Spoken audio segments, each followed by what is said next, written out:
አሚናቱም አትፈልጉም? አመት ከአመት አላህ ይደጋግመልን።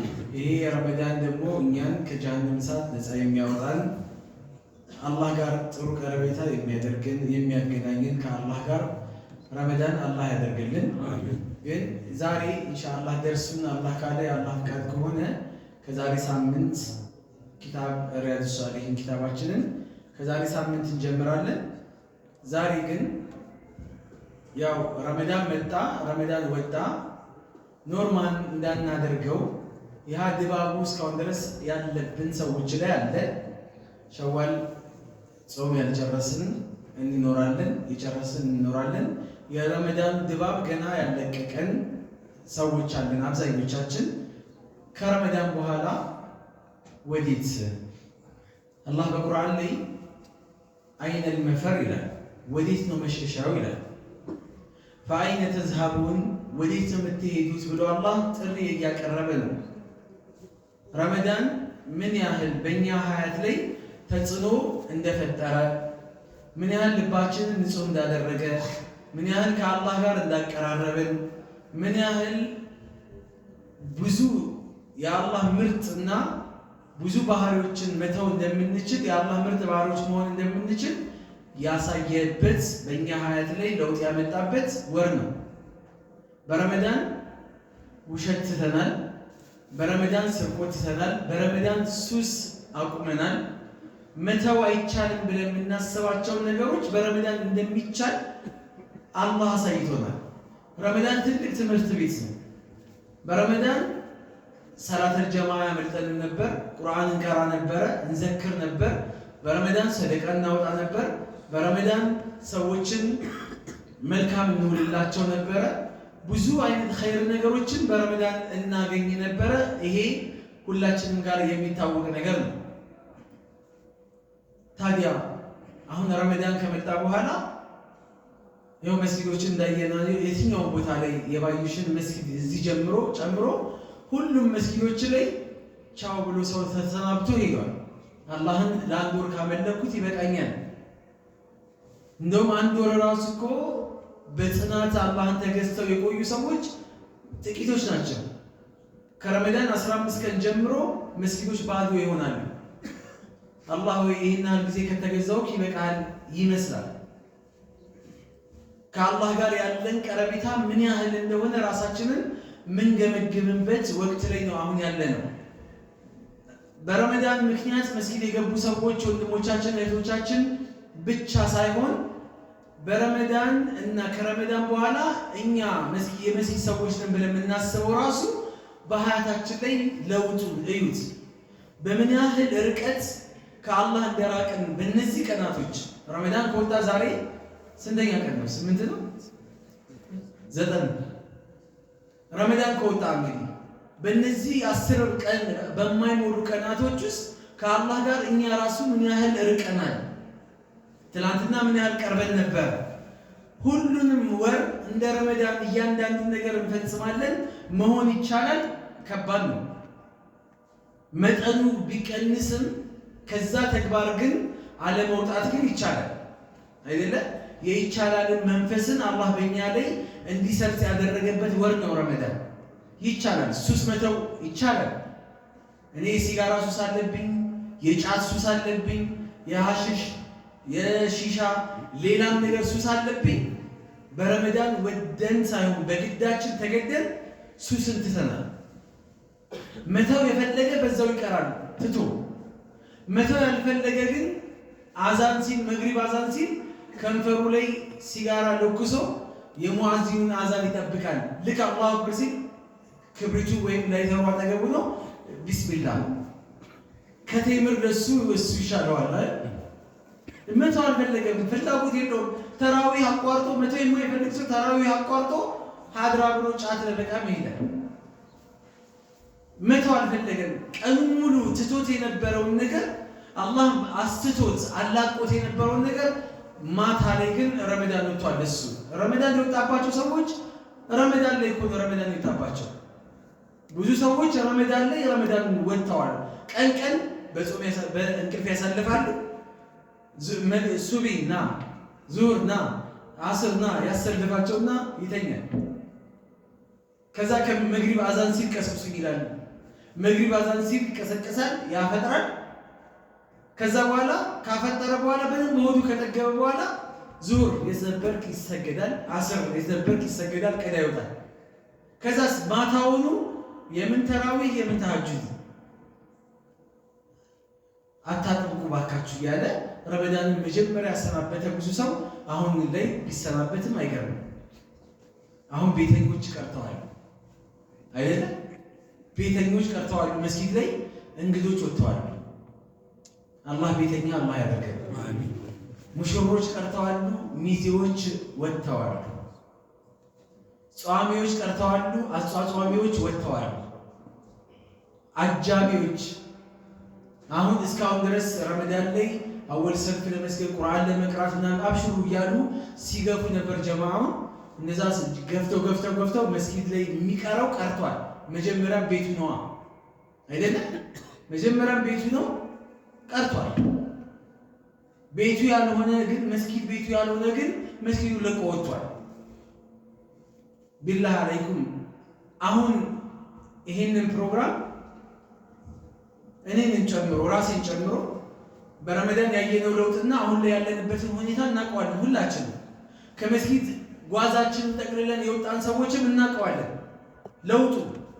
በረመዳን ምን ያህል ከአላህ ጋር ቀረቤታ ነበረን፣ ምን ያህል ልባችን ረቂቅ ነበረ፣ ልባችን የሳሳ ነበር፣ ምን ያህል የዋህዎች ነበርን፣ ምን ያህል ከአላህ ጋር ምንም ነገር ሚስጥር ኖሮን አማክረን ዱዓ በማድረግ በማልቀስ ከአላህ ጋር መጥፎ የነበረን ነገር ተቀርፎ ወደ ጥሩነት ተቀይሮ መላእክት መስለን ነበር። አሁን ሸሽተን የሄድንበት ቦታ እውነት ከመስጊድ የሚሻልበት ቦታ ላይ ሄድ ነው? እውነት ከቁርአን የሚሻልበት ቦታ ላይ ሄድ ነው? እውነት ከሰላት የሚሻልበት ቦታ ላይ ሄድ ነው? አሁን ያለንበት ቦታ እህቶቻችን ሂጃባቸውን ለብሰው ቀሚሶቻቸውን አጥልቀው አማኝ መስለው ሲያምርባቸው ኢማኑ አሁን እህቶቻችን ወደ ነበረ ማንነታቸው ተመለሱ። የነሱ መለያ ማንነታቸው እስከሚመስል ድረስ ሂጃባቸውን አወለቁ፣ ቀሚሳቸውን አወለቁ አይደለም? ከዛ ወደ ነበሩበት ሀል ተመለሱ። የትኛው ነው ልብ የሚያረጋጋው? የትኛው ነው ልባችንን ራሳችንን ስንነግረው ትክክለኛ መልስ የሚሰጠን የትኛው ነው? የቀድሞ ማንነታችን ወይስ አሁን ያለንበት? ረመዳን ሰዎችን ለመቀየር እንደ ማንኛውም ወር ነው። ከወሮች ለየት የሚያደርገው ብዙ ሽልማቶችን ይዞ የመጣ ምን ሰለጥንበት ወርቃማ አጋጣሚዎች ያሉበት የወራቶች ንጉስ ነው አይደለ? ረመዳን ሁሉም ዓመት ረመዳን ይሆናል ተብሎ ደግሞ አይታሰብም። መላኢካ መስለን መስጊዶች ተጨናንቀው፣ ትራፊክ መንገዶች ተጨናንቀው፣ ሁሉም ዛኪር ሆኖ ሁሉም ዓቢድ ሆኖ ካበቃ በኋላ ለአላህ ብቻ ይበቃዋል ብለን መውጣት ምን ማለት ነው? አላህ እኛን ሲፈጥረን እኮ የተፈጠርንበት ዓላማው ግቡ ምንድን ነው? ዋናው ሀደፉ ምንድን ነው? ዒባዳ ነው አይደለ? አላህ የፈጠረን እንድናመልከው ነው፣ እንድንገዛው ነው። በጾም በሰላት በዚክር በተለያየ ነገር አላህን ትተን እንደው ማን አለን ከአላህ የሚሻል ነገር? ወዴት ነው የምንሸሸው? የሄድንበት ቦታ አሁን ያለንበት ሀል አላህ የለም አይደል? መስጊድ ላይ አላህን ትተነው አላህ የሌለበት ቦታ ላይ ነው ያለነው። የሌለበት ስላችሁ አላህ ማይኖርበት ቦታ የለም አይደል? አላህ የሌለበት ማለት የአላህ ጥበቃ የሌለበት የአላህ እገዛ የሌለበት ቦታ ላይ ነው። ምርጥ የሚባለው ምድር ላይ አላህ ከፈጠራቸው ቦታዎች ምርጥ ቦታ ማለት አሐቡል ቢቃ ኢለላህ መሳጂዱሃ መስጂድ ነው። ምርጥ የሚባለውን ቦታ ትተን ወይ የስ ያለ ነው ናይት ክለብ ወይ ደግሞ ዲኤስቲቪ ቤቶች ወይ ስቴዲየም ወይ የተለያየ ማላያ ቦታ ላይ ያለ ነው። የትኛውን የሚሻለው? ምርጫው ለራሳችን። ትናንትና ቁርአን ከፍተን በቀን ማክተም አለብኝ፣ በቀን 5 ጁዝ 10 ጁዝ መቅራት አለብኝ እያልን ከራሳችን ጋር ግብግብ ስንፈጥር የነበርን ሰዎች ያው ዛሬ ሳምንት አልፎታል። ረመዳን ከወጣ አክትመን እናውቃለን? አንድ ጁዝ እስቀርተናል? አንድ መስመር ቀርተን ይሆን? ራሳችንን እንጠይቅ። ምንድነው ታዲያ? እኛ ጥቅመኞች ነን። ሽልማት አለው ሲባል ወደ ሆነ ነገር እንመጣለን። ሽልማት ከሌለው ግን የለም። አላህ እንኳን ጀነትን አዘጋጅቶ እንኳን የሁላን ኒዕማ በእኛ ላይ አፍሶ እየለመነን ይቅርና እያንዳንዳችሁ ጀሃነም ነው የምትገቡት ቢለን ከማምለክ ውጪ ምን አማራጭ አለ? አላህን ትተን ሌላ አምላክ የለንማ አይደለም? አላህን ከማምለክ ውጪ ምንም አማራጭ የለንም። ምንም ፈአይነ ተዝሀቡን፣ ወዴት ነው የምትሸሹት? ወዴት ነው የምትሄዱት? ማን የተሻለ አላችሁ? ልጅ እኮ እናት ልጇን ቆንጥጣ ገርፋው መልሶ ልጅ ወዴት ነው የሚሸሸው? ወዴት ነው? ወደ እናቱ እንጀራ እናቱ ጋር ይሄዳል እንዴ? አይሄድም። ጎረቤት ጋርም አይሄድም። አባቱ ጋር እንኳን እኮ አይሄድም። እናቱን የመታችው እናቱ ስር ሂዶ ይጠበጠማል። ሙእሚን ይሄ ነው። አላህ እየደበደበን እኮ አይደለም፣ እያሰቃየን እኮ አይደለም፣ እየቀጣን እኮ አይደለም። ወደ ራህመቱ ጥሪ እያደረገልን ወደ እኔ ሹሹ ኑ ወደ እኔ እያለ ከሱ ግን እንሸሻለን። እኛ የተሻለ አማራጭ ያለን እስከሚመስልን ድረስ የለንም። የቀልብ ሰኪና የቀልብ መረጋጋት የሚገኘው አላህን በመያዝ እንደሆነ አይተናል። ወደ አላህ በመቃረብ ብዙ ነገሮች ዓለም የተሟላልስ የተረጋጋ ሰው የተሟላ ሰው ሆነ መኖር የምትችለው አላህን ስትይዝ ብቻ እንደሆነ አይተናል። በረመዳን ኢማን ምን ያህል እንደጨመረ ኢማናችን ተቋችን ለአላህ ያለን ፍራቻ ምን ያህል እንደጨመረ አይተናል። በረመዳን አሁን እየወረደ ነው፣ ኢማን እየወረደ ነው። አሁን ከዚህ ከሸዋል በኋላ ራሱ እየወረደ ይመጣል። ዜሮን እንገባለን። አላህ ነጃ ይበለን፣ አላህ ይጠብቀን። ወዕቡድ ረበከ ሐታ የእቲየከ ልየቂን። ለማን ነው ያለው? ለማን ነው ያለው? ለነብይ ለአሽረፈል ኸልቅ ለታላቁ ነብይ ሞት አፋፍ ላይ ሞት ጣረ ሞት እስከሚመጣ ድረስ ከዚህ ዱንያ እስከምትሰናበት ድረስ ጌታህን ምን በለው? ተገዛው፣ አምልከው። በጾም በሰላት በቁርአንም በዚክርም በሰደቃም በሁሉም ነገር አላህን ማምለክ ባለብን ነገር በአጠቃላይ አምልክ። ነቢዩን እንደዚህ ካላቸው እኛስ? ነቢዩላህ ዒሳ ዓለይሂ ሰላም አላህ እኮ ወአውሳኒ ቢሰላቲ ወዘካቲ ኢላ መታ ማዱምቱ ሐያ። ነቢዩላህ ዒሳ ዛሬ አምላክ አድርገው የሚያመልኩት የአላህ ባሪያ የአላህ ነቢይ እኔ አምላክ አይደለሁም ቃለ ኢኒ ዓብዱላህ እኔ አላህ ባሪያ ነኝ ብሏል አይደል? የአላህ ባሪያነቱ ብቻ አይደለም፣ አላህ አዞኛል እንዳመልከው፣ ሰላት እንድሰግድ፣ ዘካ እንዳወጣ አላህ አዞኛል እሱን እንዳመልከው። እስከ መቼ ድረስ? ማዱምቱ ሐያ በህይወት እስካለው ድረስ። በህይወት ዘመኔ አላህን ለማምለክ ነው የተፈጠርኩት። ለን የስተንኪፈ አልመሲሁ አን የኩነ ዓብደን ሊላህ ወለል መላኢከቱል ሙቀረቡ። ዒሳ ኢየሱስ ክርስቶስ ጅብሪል ዓለይሂ ሰላም፣ ገብርኤል፣ ሚካኤል ዓለይሂ ሰላም እና ሌሎችም ታላላቅ የሚባሉ መላኢካዎች የአላህ ባሪያ መሆንን አይጠሉም። የአላህ ባሪያ መሆን የአላህ ባርነት ሸረፍ ነው። ለአላህ ባሪያ መሆን ክብር ነው፣ ልቅና ነው አይደለም? አሁን የአላህ ባሪያ መሆን አንፈልግም እያልን እኮ ነው።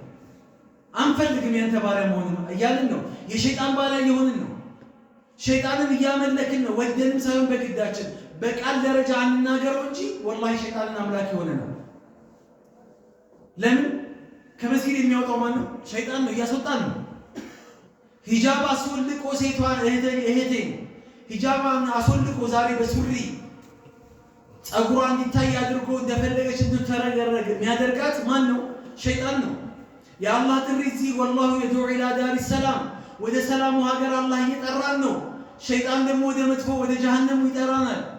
የአላህን ጥሪ እምቢ ብለን ወደ ሸይጣን መንገድ እየሄድን ነው። አላህ ነገ ቂያማ ቀን ይጠይቀናል። አለም አዐህድ ኢለይኩም ያ በኒ አደም፣ እናንተ የአደም ልጆች ሆይ ቃል አላስገባኋችሁም ነበር? አላ ተዕቡዱ ሸይጣን ሸይጣንን አታምልኩት አትገዙት ወአን ዕቡዱኒ እኔን አምልኩኝ እኔን ተገዙኝ ሃዛ ሲራጡ ሙስተቂም ቀጥ ያለው መንገድ ይሄ ነው ብዬ አላልኳችሁም ነበር? ሸይጣንን ለምን ካላችሁ ወለቀድ አደለ ሚንኩም ጂቢለን ከሲረን አፈለም ተኩኑ ታዕቂሉን በርካታ ትውልዶችን አጥምሟል ሸይጣን ከእናትና ከአባታችን ከአደምና ከሐዋ ጀምሮ ፈአዘለሁም ሸይጣን አይደለ ከጀነት ያባረራቸው ማለት ነው ሸይጣን ነው። ከእናትና ከአባታችን ጀምሮ ጠላትነቱ ሸይጣን እስከ የውመል ቂያማ ድረስ ይቀጥላል። ብዙዎችን ጀሃነም እንዲዶሉ ያደረጋቸው ሸይጣን ነው። አትገዙት አላልኳችሁ? ሸይጣን ብዙ ሰዎችን አጥምሟል አላልኳችሁ? እምቢ አላችሁ ግን እናንተ። ወላሂ አንዱ ከአላህ የመውጣት አንዱ መንገድ አላህ ቻንስ ሰጥቶን አለመጠቀማችን ዋጋ ዛሬ ላይ ያስከፍለናል። ረመዳን ላይ ተሐጁድ ተራዊህ እየተሰገደ የአላህ ባሮች ለአወል ሰልፍ እየተሽቀዳደሙ ዲኤስቲቪ ላይ ኳስ የሚያስተላልፉ ሙስሊም ወንድሞቻችን አሉ። ሶሻል ሚዲያ ላይ ላይቭ ገብተው 5 ሰዓት 6 ሰዓት የሚያሳልፉ ሰዎች አሉ። እነዚህ ሰዎች እንዴት ነው የሄደ ሀሳብ የሚያገኙት?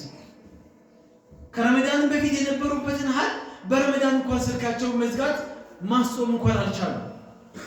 በረመዳን ወደ ለውጥ መንገድ ለመምጣት እርምጃ መራመድ አልቻሉ።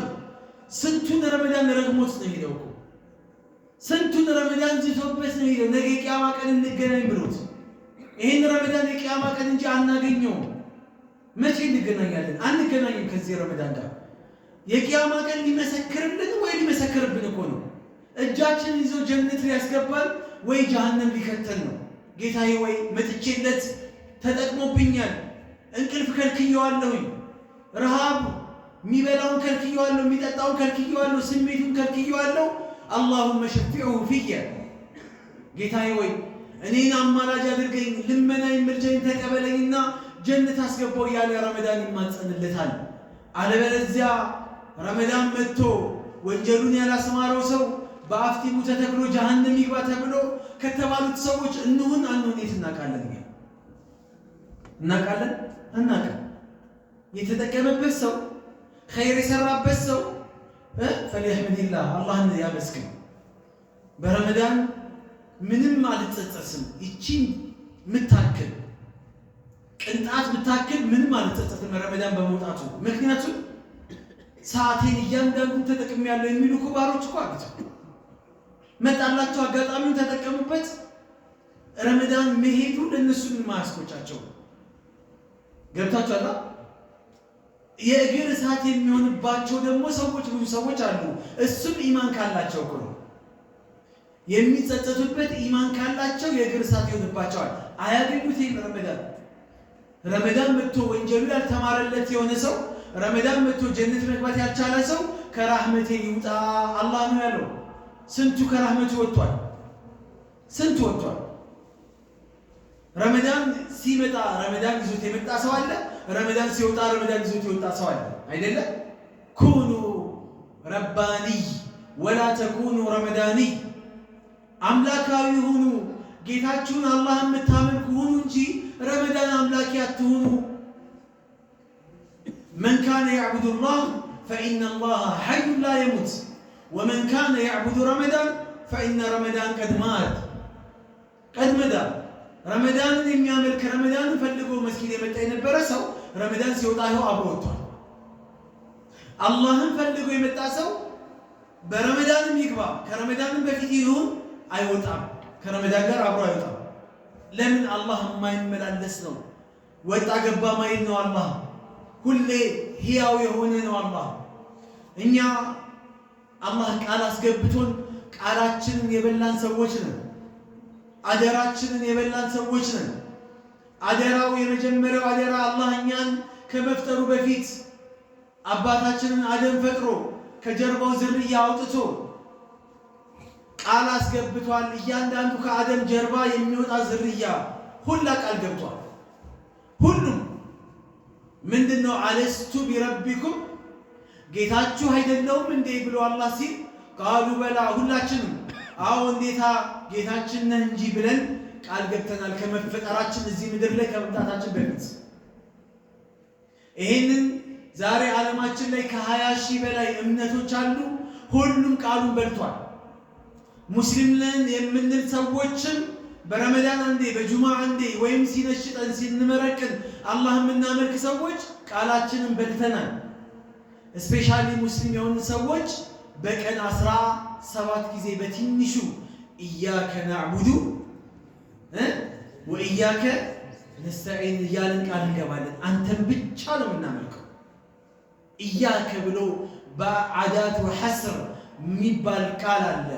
መዝጊያ መቀርቀሪያ ቃል ነው። መጀመሪያ አላህ የጠቀሰው አዕቡዱ ኢያከ አይደለም፣ ኢያከ ናዕቡዱ አንተን ብቻ ማለት ነው። ሌላን አላስገባም፣ ወደ ሌላ አልሸሽም፣ ወዴትም አልሄድም። ጌታዬ አንተ ነህ፣ አንተን ብቻ ነው ማመልከው። አያችሁ፣ ወኢያከ ነስተዒን እገዛ የምፈልገው ከአንተ ብቻ እንጂ ከማንም አይደለም። የሚያበለው አላህ፣ የሚያጠጣው አላህ፣ የሚገለው አላህ፣ የሚሰጠው አላህ፣ ሁሉ ነገር አላህ ነው ያለ ሰው ታዲያ የአላህን ውለታ መክፈል አለበታ። የአላህ ውለታ በሰላት ነው። የአላህን ውለታ የምንከፍለው በእኛ ህይወት ላይ በእኛ ላይ አላህ የዋለውን ውለታ የምንከፍለው በጾም ነው፣ በሰደቃ ነው፣ ያዘዘንን ነገር በመፈጸም ነው፣ የከለከለን ነገር ላይ በመራቅ ነው። ውለታው እንዳለብን ሆኖ ድጋሚ እንደገና እላችን ላይ ሌላ ዕዳ እናመጣለን እኛ እሱን በመራቅ አላህን በመሸሽ። ቁል በላቸው አንተ ሙሐመድ ኢነ ሰላቲ ስግደቴ ወኑሱኪ እርዴ ወይም የዒባዳ ተግባራቶቼ ወመሕያየ መኖሬ ህይወቴ ማንነቴ ወመማቲ ምሞተውም ማለት ነው ለማን ነው? ሊላሂ ረብል ዓለሚን ለዓለማት ጌታ ለሆነው ለአላህ ነው። ታዲያ የታለ ይሄ እውነታው ተጨባጩ የታለ? እውነት ለአላህ ነው እየኖርን ያለ ነው አይደለም። እውነት ለአላህ ብለን እንሞታለን? አንሞትም። ውሸታሞች ነን። ውሸታም ራሳችንን እያታለልን ራሳችንን እየሸነገልን ነው የምንገኘው። ለአላህ ቃል ገብተናል። የተፈጠርንበት ዓላማም ይሄ ነው።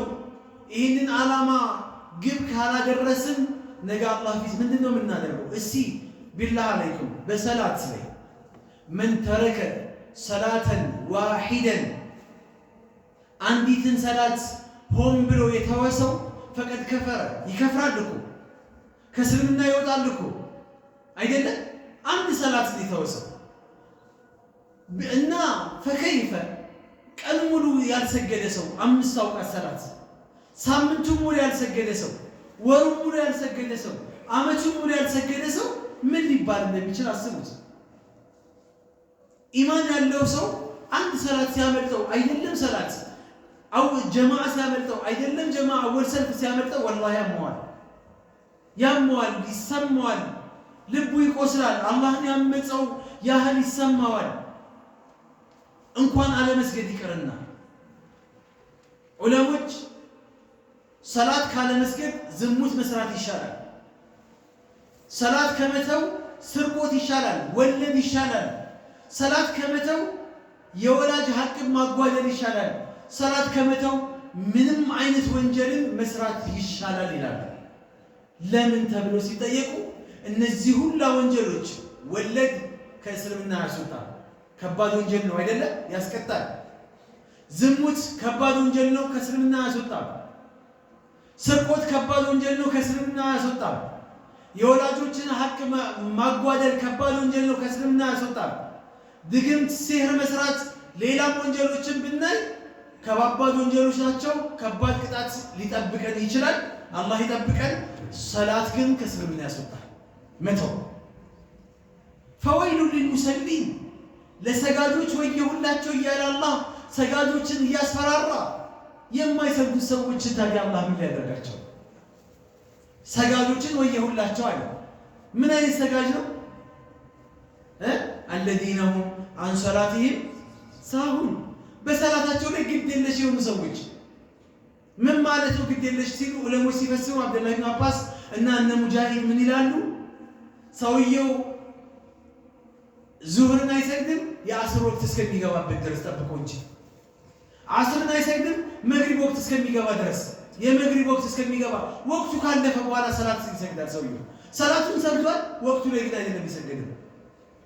መግሪብን አይሰግድም ኢሻ ወቅት እስከሚደርስ ድረስ፣ ሱብሂን አይሰግድም ፀሐይ እስካልወጣ ድረስ።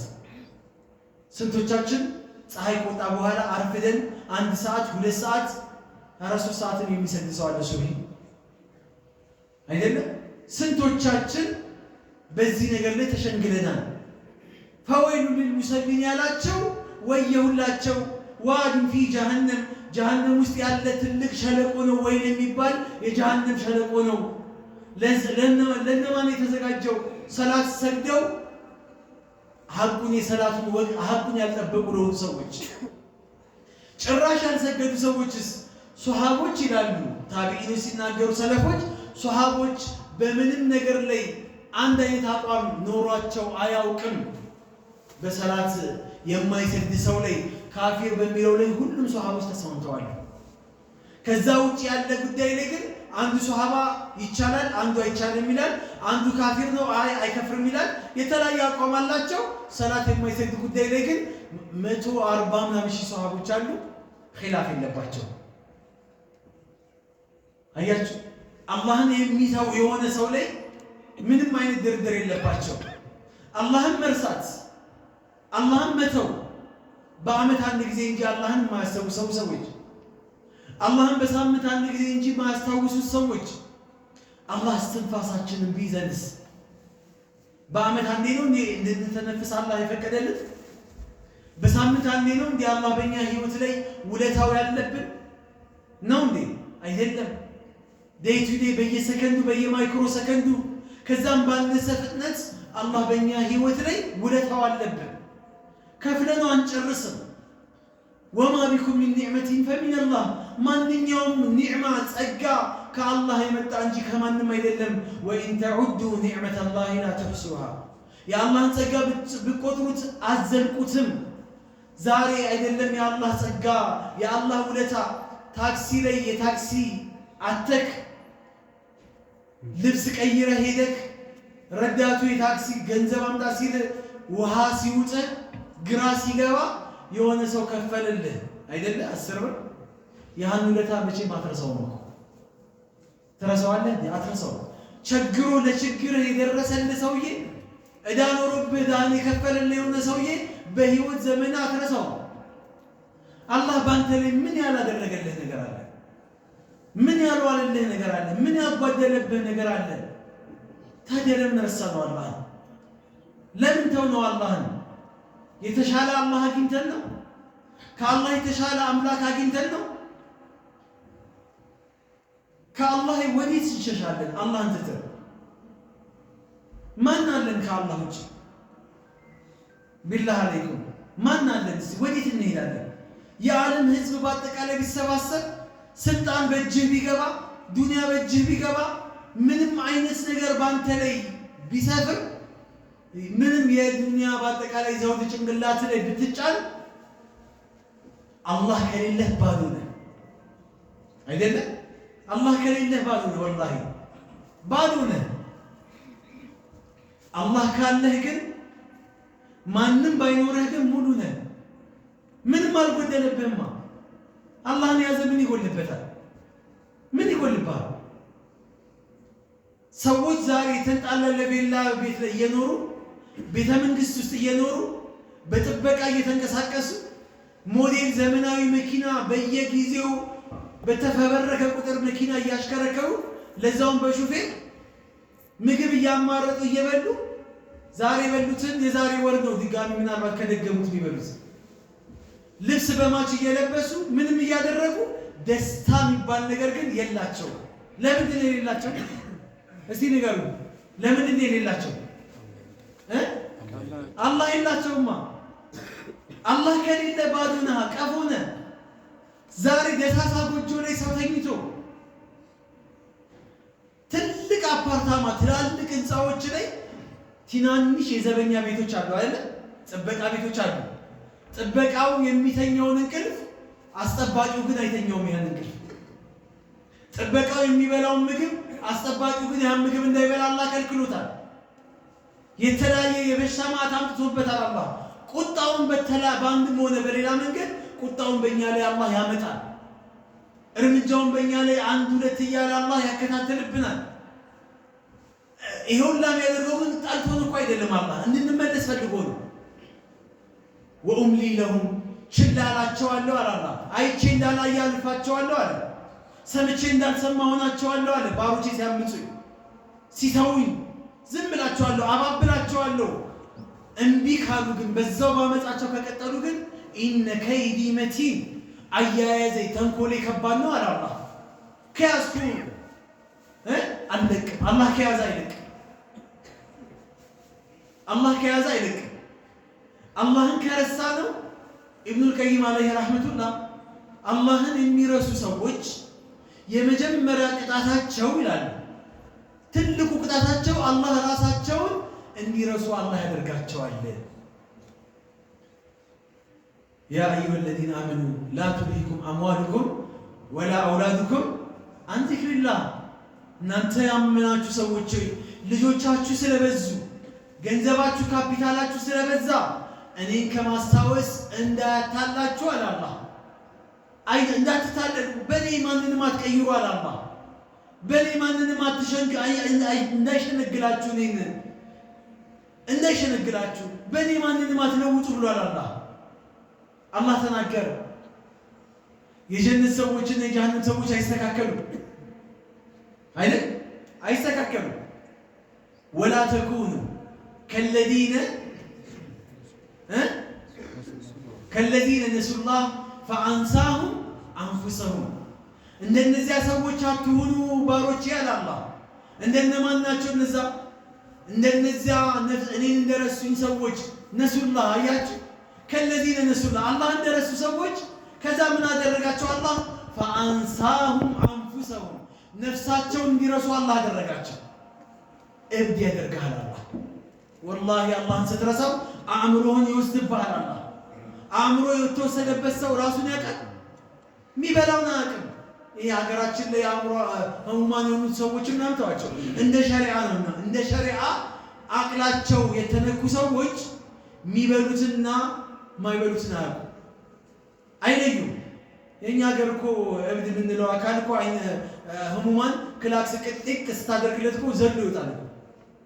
መኪና ይኑር አህያ ይሆን አያውቅም። አእምሮ ያመመው ሰው ድንጋይ አንስተህ ስታባሩ አይሮጥም። ድንጋዩን ዳቦ ያዝከው አያውቅም። አላህን ስትረሳው በዚህ ደረጃ አቅልህን ይወስድብሃል አላህ። ፈአንሳሁም አንፉሰሁም። ይህንን ነው ኢብኑል ቀይም አለይሂ ረህመቱላህ አላህን የሚረሱ ሰዎች የመጀመሪያ ቅጣታቸው ምንድን ነው? ነፍሳቸውን እንዲረሱ አላህ ያደርጋቸዋል። ነሱላህ ፈነሲየሁም።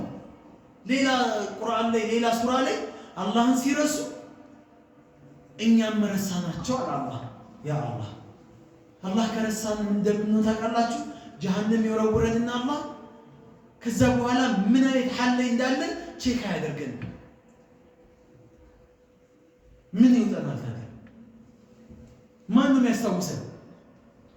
የጀሃነም ሰዎች ጀሃነም ውስጥ ገብተው በየ10 ዓመቱ ማሊክን የጀሃነም ጥበቃን ያናግራሉ። ያ ማሊኩ፣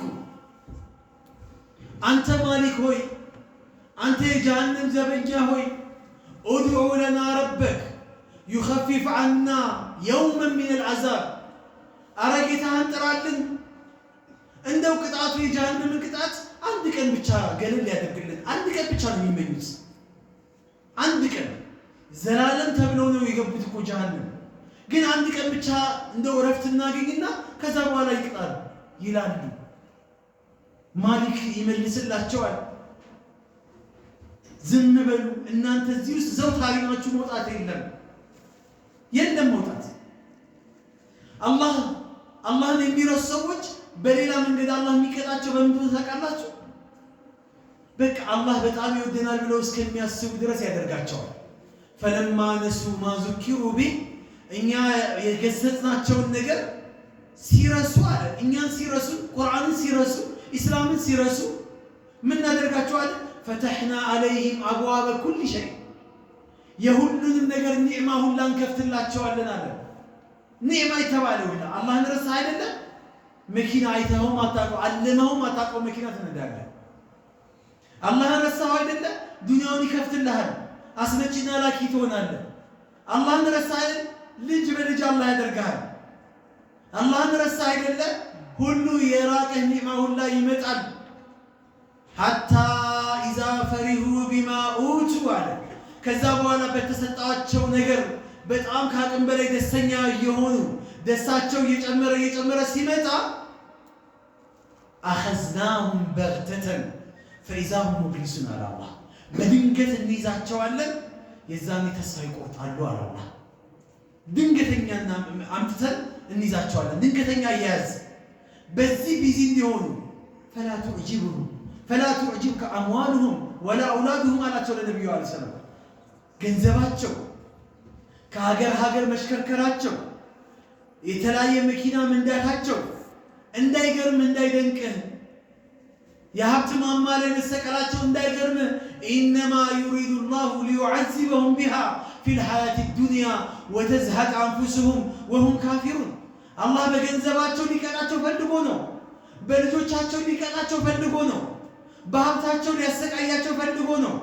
ብዙዎች እየተሰቃዩ ነው። ወላሂ አንተ ያለህበት ኒዕማ ብዙዎቹ ይመኙታል። ብዙ ባለ ሀብቶች ምን አለ ሀብታችን ሁላ ተወግዶ እንጀራ መብላት ብችል ቢሆን የሚመኙ እንጀራ መብላትን የሚመኙ ብዙ ሀብታሞች አሉ።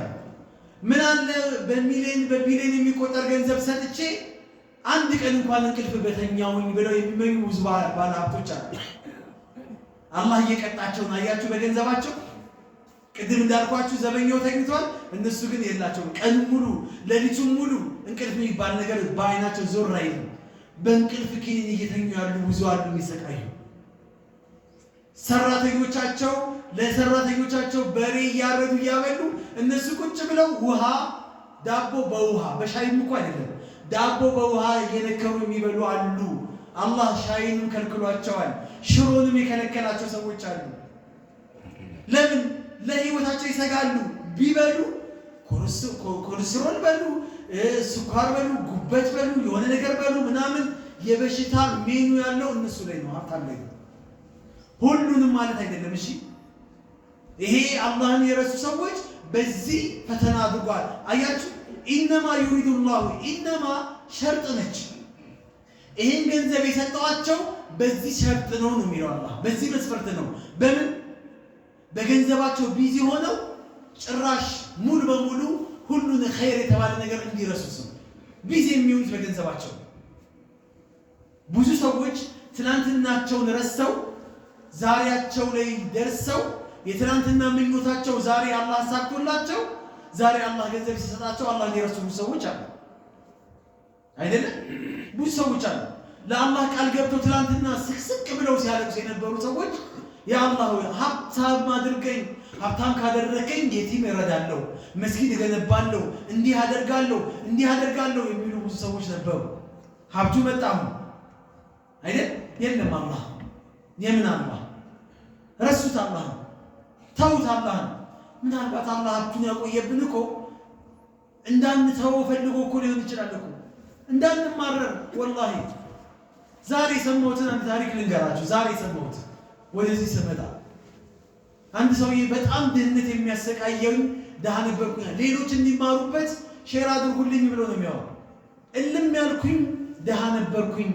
አላህን ምርር አድርጌ እለምነው ነበር። ሌሊት ተነስቼ ሳይቀር እለምነዋለሁ አላህን። አለቀስኩበት ክፍት ብሎኝ ምርር ብሎኝ ያ አላህ ድህነቴን አንሳልኝ፣ ጠረግልኝ።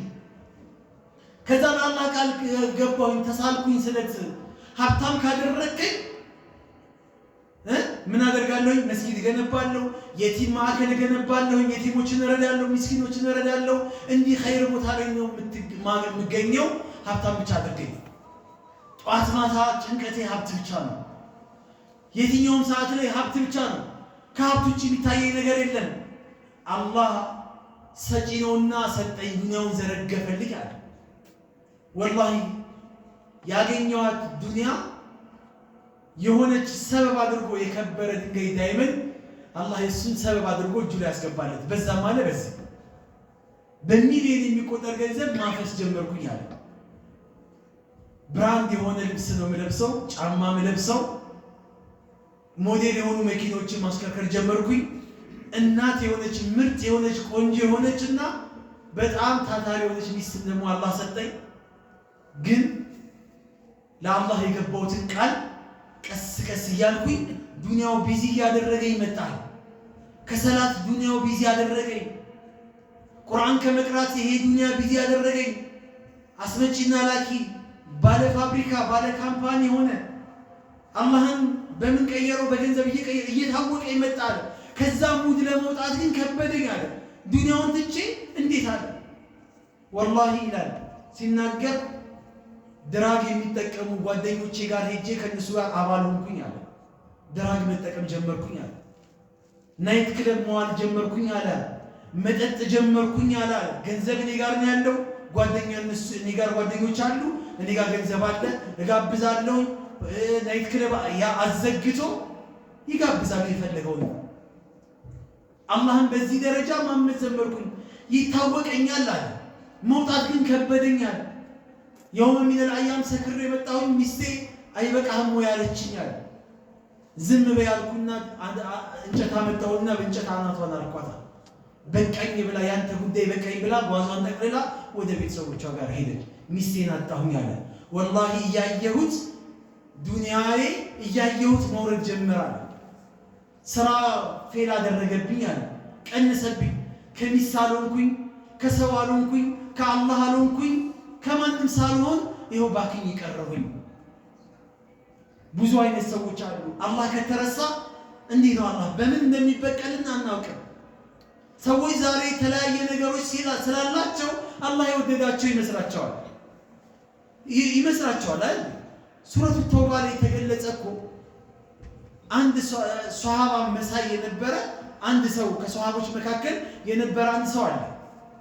የመስጊድ እርግብ ተብሎ የሚጠራ ሙአዚኑ ሳይገባ መስጊድ ውስጥ የሚገኝ አወል ሰልፍ የሚባል ነገር በፍጹም እሱ አወል ሰልፍና እሱ ማይለያዩ በፍጹም ቁርአን መቅራት፣ መዘከር፣ ሰላት መስገድ ፈርድ ብቻ አይደለም ሱናው ምኑ የመስጊድ እርግብ እያሉ ሷሃቦች ይጠሩት ነበር።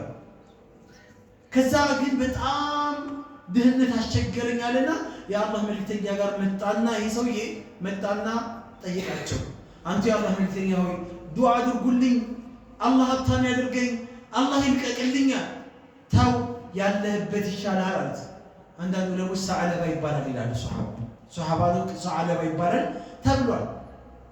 ሌሎች ደግሞ ሷሃባ ይሄን ሊያደርግ አይችልምና በፍጹም ይቅር ይሏል። ይቅርብ ብቻ ግን በዛ ዘመን ላይ የነበረ ነብዩን ማየት የቻለ ከነብዩ ጋር መገናኘት የቻለ ይሄን እድል አላህ የሰጠው የሆነ ሰው ነው። ከዛ ነብዩ ተዋሉት። ምክንያቱም እጃቸውን ከፍ ካደረጉ አላህን ከለመኑ አላህ እንደማያሳፍራቸው ያውቃሉ። አላህ መልእክተኛ ለመኑት፣ አላህን እምቢ አለሱ። አላህን ለመኑት፣ ለቀቀበት። በጉ፣ ፍየሉ፣ ግመሉ ምናምኑ የእንስሳ መዓት ዘነበ። እየተዋለዱ እየተባዙ ምን እያሉ እየገዛም እየቀየረ እያተረፈ ሀብታም ሆነ። መዲና ላይ ካሉ ስመጥር ስመገናና ሀብታሞች መካከል ቁጥር አንድ ሆነ ይሄ ሰውዬ። ከዛ በኋላ ሰዓለባ የታለ ተብሎ እስከሚጠራ ድረስ ከአወል ሰልፍ ጠፋ። አወል ሰልፉን ዱንያው ቢዚ ያደረገችው። አወል ሰልፍ እያመለጠው ሁለተኛ ሶስተኛ እያለ በአኺር እየሰገደ መጨረሻ እየሰገደ ወደ ኋላ አያችሁ እያፈገፈገ መምጣት ጀመረ። ከዛስ ጭራሽ በዱንያው ቢዚ ሆኖ ሰላት አንድ ረካ እያመለጠው መግባት ጀመረ። ቀብልያ የለ፣ ጀማዓ ተክቢረተል ኢህራም ላይ መድረስ የለ፣ አወል ሰልፍ የለ። ሁለት ረካ እያመለጠው ጭራሽ የመጀመሪያው ጀማዓ እያመለጠው ከነብዩ ጋር ቢሰገድ ሰላት ከነብዩ ጋር ጀማዓ እያመለጠው መምጣት ጀመረ። ይሄ ሰውዬ ጭራሽ በሳምንት አንድ ቀን ወደ መስጊድ መምጣት ጀመረ። ሸይጣን ከአላህ መስመር ሲያስወጣን እንዲህ ነው፣ በተደሩጅ ነው፣ ቀስ በቀስ ነው እንጂ በአንዴ ሰላት እኮ አያስተውህም። ቀስ በቀስ ነው ትደርሳለህ። ሁለተኛ ረካ ላይ ብትደርስ ያው ጀማዓ ነው፣ ጀማዓ ትደርሳለህ ይላል። የመጨረሻው ተሸሁድ ላይ ብትደርስ ጀማዓ ነው፣ ጀማዓ ነው ትደርሳለህ ይላል። አይደለ? ሸይጣን ሊያታልል ሲፈልግ አዛን ሲል ወደ መስጊድ መሄድ ትፈልጋለህ፣ ሸይጣን ይመጣል። ይዛል ምን ትሰራለህ? በዚህ ሰዓት ትንሽ ሸቀል አታደርግም? የቤት ኪራይ ደርሷል፣ ትምህርት ቤት ወጪ ደርሶብሃል፣ ምናምን ይላል። ኢድ ደርሷል ለልጆች ምን ታለብሳለህ ይላል ሸይጣን። ቱስ ይልሃል፣ ትንሽ ሸቀል አድርግ ይልሃል። ኢቃም ሲል ትሄዳለህ ይላል። እንዲህ ያደረገ ይህን ሰው እየተጫወተበት ከመስጊድ አስወጣው። በሳምንት አንድ ቀን ጁምዓ ብቻ ሰላት መምጣት ጀመረ። ሱብሃንአላህ። አያጅብም? በነቢዩ ዘመን ከሰሃቦች ጋር የነበረ ሰው ከሙአዚን ቀድሞ መስጊድ የሚገኝ የነበረ ሰው አያስደነግጥም? መጨረሻ ላይ ከባዱና በጣም የሚያስደነግጠው ደግሞ ይሄ ነው። የዘካ መሰብሰቢያ ጊዜ ደረሰና የአላህ መልእክተኛ ዘካ ሰብስቡ ብለው ዘካ ሰብሳቢዎችን ሲልኩ ሰዕለባ ጋር የደረሱ ሰዎች በፍጹም አልሰጡም ማለት ነው። የለፋውበት የደከምኩበት ላቤን ጠብ ያደረኩበት ሀብቴ ነውና ዝም ብዬ እንዴት እሰጣለሁ ይላል። ልክ አንዳንድ ባለሀብቶች አኑጥዒሙ መን ለው የሻኡ ላሁ አጥዓማ፣ አላህ ከፈለገ አያበለውም እንደ ምስኪኑን። እሱ ምስኪን የሆነውን ሰውዬ እኔ ማብላት ግዴታ አለብኝ? እኔ የለፋውበትን ገንዘብ ለማንም ምስኪን ማበላው ማን ስለሆነ ነው የሚሉ ሰዎች እኮ አሉ። ከፈለገ አላህ ያብለው። አላህ ይስጥህ እኮ የሚለው እኮ አንዳንዱ እኮ እውነት አላህ እንዲሰጠው ፈልጎ አይደለም። ዘር በልልኝ ከፊቴ ነው ለእኔ እንደሰጠው አላህ ይስጥህ። እኔ አንተን ብቀልብበት ምን አገባኝ ነው። አላህ ሀብታሙን በድሃው ላይ ድሃውን በሀብታም ላይ ፈተና እንዳደረገ ማያውቁ ሰዎች አሉ። አልሰጥም አለ ዘካ። የአላህ መልእክተኛ ሲደርሳቸው ወሬው አልሰጥም አለ። ሰዕለባ ከለከለ? አዎ ከለከለ። ከዚህ በኋላ ዘካ እሰጣለሁ ተቀበሉኝ ብሎ ቢመጣ እንኳን እንዳትቀበሉት አሉ የአላህ መልእክተኛ። የአላህ መልእክተኛ ሳይቀበሉት ወደ አኺራ ሄዱ። አቡበከር ሲዲቅ ተተኩ። አቡበከር ሲዲቅ እንደተተኩ ዘካ ሰብሳቢዎች ዘካ ሲሰበስቡ ሰዕለባ እባካችሁ ዘካ ተቀበሉኝ አለ። ሀብቱ በጣም ጨመረ። ዘካ ተቀበሉኝ ብሎ ተሸክሞ ሲመጣ ነብዩ ያልተቀበሉን ያልቀበል ማትቀበሉ ተብሏል፣ ተከልክሏል። ያንተ ዘካ ማንም አይቀበልም። አቡበከር ሲዲቅ 2 ዓመት ከ6 ወር ምናምን አስተዳድረው ዘካ ሳይሰጥ ሞቱ። አቡበከር ሲዲቅ ዑመር ተተካ። ዑመር ተተክቶ 10 ዓመት ምናምን ሲያስተዳድር ይሄው ለዓመት እየመጣ በየዓመቱ ዘካ እያለ ያለቅሳል። ነብዩና አቡበከር ያልተቀበሉን ዘካን ያልቀበለማ ዑመር ኢብኑ ኸጣብ ሳይቀበሉት ዑመር ሞቱ። በጣም የሚያጅበው ነገር ይሄ ሰውዬ መጨረሻ ላይ ጭራሽ ሰላት ዘካውን ትቶ በልቡ ላይ ንፍቅና ሙናፊቅነት ታተሞበት ከአማኝነት ወደ ሙናፊቅነት ተሸጋግሮ ነው ወደ አኺራ ሄደ። አላህ ተናገረ። ይሄንን ታሪክ እኛ እንድንማርበት ስለሚፈልግ አላህ ሱረቱ ተውባ ላይ ታሪኩን አስቀመጠው። ወሚንሁም መን አሃደ አላህ ለኢን አታና ሚን ፈድሊሂ ለነሰደቀነ ወለነኩነነ ሚነ ሷሊሒን። ከሰዎች ውስጥ አሉ እኮ አለ አላህ ለእኛ ቃል የገቡ ሰዎች ነበሩ። ሀብታም አላህ ካደረከን፣ ይህን ከሰጠህን፣ እንዲህ ካደረከን እንዲህ እናደርጋለን ብለው ለእኔ ቃል የገቡልኝ ነበሩ። ፈለማ አታሁም ሚን ፈድሊሂ አላህ ቃል የገባላቸውን ነገር ሲሰጣቸው ከሀብቱ ሲያንበሻብሻቸው ምን አደረጉ? ተወለው፣ ዞር አሉ። ከአላህ ፊት ጀርባ ሰጡት ለአላህ። ፈአዕረዱ ዐኒላህ ከአላህ ራሳቸውን አገሸሹ። አላህ ምን አለ ታዲያ? ፈአዕቀበሁም ኒፋቀን ፊ ቁሉቢሂም ኢላ የውም የልቀውነሁ አላህን እስከሚገናኙት ድረስ ከአላህ ጋር ሲገናኙ ሙናፊቅ ሆነው ነው የሚገናኙት። ልባቸው ላይ ንፍቅናን አላህ አተመባቸው። በምን ምክንያት? ቢማ አኽለፉላህ ማ ወዐዱሁ ወቢማ ካኑ የክዚቡን ለአላህ የገቡትን ቃል በመካዳቸው ምክንያት፣ ውሸታም በመሆናቸው ምክንያት አላህ ሙናፊቅ አደረጋቸው። ዛሬ አላህን እየለመንን የነበርን ሰዎች ትናንትና አላህን ለምነነው ዛሬ የነበርንበትን ኒዕማ እውነት አላህ ጋር የገባነውን ቃል እየፈጸምነው ነው እያደረግነው ነው ወይስ አላህን ረስተነዋል? ምቾትም ይሁን እንደገና መጎሳቀልም ይሁን ሙእሚን ወላሂ የተለየ ባህሪ ያሳያል አይደለም? በሁሉም ሰዓት ሙእሚን ነው። መኪና ቪኤት ቢነዳ ትናንትና ዳማስ እየነዳ ነበር፣ ዛሬ ቪኤት እየነዳ ነው። ዳማስ በሚነዳበት ሰዓት ላይ ከመኪና ወርዶ ሰላም ይልህ ነበር፣ ዛሬም ከቪኤቱ ወርዶ ሰላም ይልሃል። ሙእሚን ነው። አይገርመውም፣ አይደንቀውም። የኔ ቢጤ የ3,000 ብር ጫማ ከለበሰ ኢና ሊላህ ሌላ የሚረገጥ መሬት የለንም ይላል። ይሄ መሬት ራሱ ከብዶት ማለት ነው። በማች ከለበሰ የሆነ ነገር ካገኘ ምናምን ቂያማ ነው የሚያቆመው። መኪና ያዘ ቀን ጓደኛዬ ይቀይራል። ስራ ሀብቱ የመጣ ቀን አንተን ይተዋል አይደለም። ሁሉ ሀያት ሁላ ልውጥ ይላል፣ ይቀያየራል፣ አውሬ ይሆናል፣ እስስት ይሆናል። የሙእሚን ባህሪ አይደለም።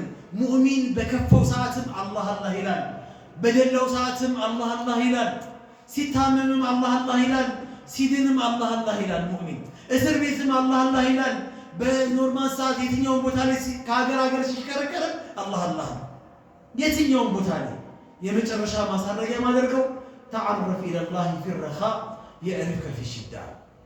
ባለን ሰዓት በምቾታችን ሰዓት አላህን እንወቀው፣ በሌለን ሰዓት አላህ ያቀናል። ሰው የሚኖረው አንተ ጋር፣ ሰው የሚመጣው አንተ ጋር፣ ሰው አንተን የሚያቀን ወላሂ ሲኖርህ ነው። ሲኖርህ አቤት የጓደኛ ብዛት አይደል? አቤት የአስመሳዮች ብዛት። ቤትህ ይከበባል። ምን ይምጣ ይላል። መኪና ስታቆም ገና ቀድሞ በሩን የሚከፍትልህ ብዙ ሰው ነው። አይ ይጠብቅልሃል። መኪናው ዝናቡላ እንዳይመታው ጃንጥላ ይዞላ ሊቆሙላ ይችላል። ከሌለህ ግን ቀስ እያሉ ሁሉም ሰው ሸርተት ይላል። ሲኖርህም የማይከዳ ቢኖርህም ባይኖርህም የማይከዳ ከጎንህ የሚቆመው አላህ ነው። አላህን አንተወው። አላህ ነው። አላህን አንተወው። የትኛውን ቦታ ላይ አላህ ነው። ስለዚህ ከአላህ ሸሽተን የትም መሄድ አንችልም። አንድ ዓሊም ምን ይላል መሰላችሁ? አላህን ትተው ሰዎች የሚኖሩ ያለ ሰላት የሚኖሩ ምን አይነት ጠንካራ ቢሆን ነው?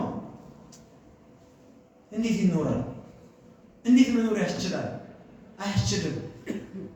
አሳ ያለ ውሃ መኖር እንደማትችለው ሙእሚን ያለ ሰላት መኖር አይችልም። ያለ ዚክር መኖር አይችልም። ያለ አላህ መኖር አይችልም ሙእሚንና አላህን ማናጣው አላህ ያደርገን። አላህን ማንረሳ አላህ ያደርገን። ከአላህ ጋር ሁሌ የምንገናኝ አላህ ያደርገን። ሁሌ አላህ አላህ እያልን የምንኖር አላህ ያደርገን። አላህ አላህ እያልን የምንሞት አላህ ያደርገን። አላህ አላህ እያልን የምንቀሰቀስ አላህ ያደርገን። የአላህ ስፔሻል ካላቸው ባሮች ውስጥ አላህ ይመድበን። ከነሱ አላህ ያደርገን። ፍጹም ባሮቼ ካላቸው ባሮች ውስጥ አላህ ይመድበን። አቂባችንን አላህ ያስተካክለው። ኺታማችንን መጨረሻችንን አላህ ያሳምርልን።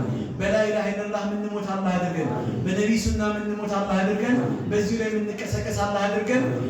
አላህ እስቲቃማውን አላህ ይስጠን። አላህ እስቲቃማውን አላህ ይስጠን። ያ ረብል ዓለሚን ከሱ ሸሽተናል፣ ወደ ኋላ ፈግፍገናል። ወደሱ የምንራመድ ወደሱ የምንጠጋ ባሮቹ አላህ ያደርገን። ምርጥ ካሉ የኔ ካላቸው ባሮች ውስጥ ምንመደብ አላህ ያደርገን። هذا وصلى الله على سيدنا محمد واخر دعوانا الحمد لله رب العالمين وبالله التوفيق. السلام عليكم ورحمة الله.